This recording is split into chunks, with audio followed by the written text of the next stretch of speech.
and Julia Montes, thank you so much. Good evening po sa inyong lahat. Sa buong Pilipinas, good evening po. Nakita nyo ba, parang background namin, yung bahay? Ano to? Pa-home tour na po ba? Nako, malalaman natin kung paano mangyayari kay Gabo at kay Sam. Kasi biruin nyo, di ba, magkaaway kami, naghahanapan kami sa isa't isa, tapos ngayon magkasama sa bahay. Ano yung mga mangyayari Oh doon? my God. Favorite ko pa naman tong trope na to, enemies to lovers ba? Yan, malalaman natin. Oo. Actually, nakakagulat dito kasi si Sam, mapupunta na sa ginintuang lupa.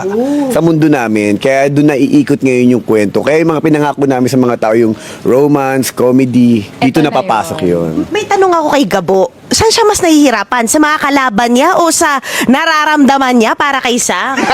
Yan na. Sa tingin ko sa nararamdaman niya para kay Sam. Kasi syempre maraming ikot eh. Unang-una magkaaway kami. At hinahanap niya ako. Kumaga alam kong wanted ako sa kanya. Ngayon kung paano ko makukuha yung puso niya, yung tiwala niya sa akin, paano namin bubuin yung pagmamahalan. Ibang wanted pala. Ano ibig sabihin ng pagka-wanted ni Gabo kay Sam? Nako, yun na nga ang dapat tanungin. Dahil bilang babae kanina habang nilalatag namin yung kwento, nilalatag niya yung kwento, tapos kinukunan namin. Kinikilig na ako bilang babae. What more pa yung mga audience natin na makakapanood. So, abangan. Kinikilig ka as Sam o Julia? Na-confuse na ako doon.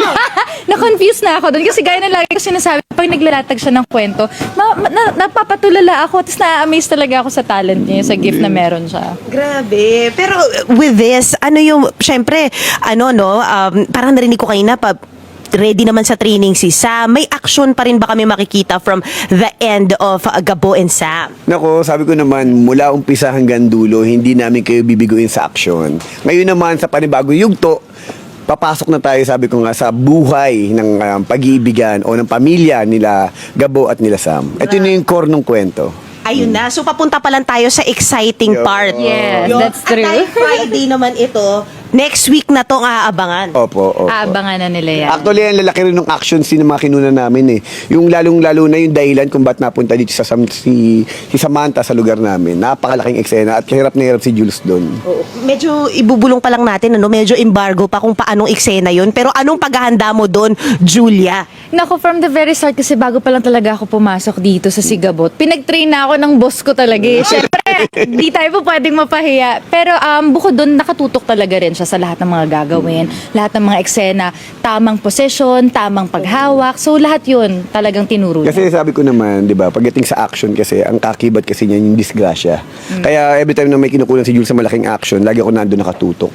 Kaya nung probinsyano days pa lang, pinag-aral, pinag-training ko na yun sa motor, paghawak ng barel, sa mga fights. Kaya ngayon na nasa Sigabu kami, handang-handa talaga siya. Ayun. At handa na rin kaming kilalanin tong era na to. Romance era ni Gabo at ni Sam. Finally, from Salise, baka magtagpo na talaga. O, diba? Eto na, syempre, please just invite yung mga kapatid natin.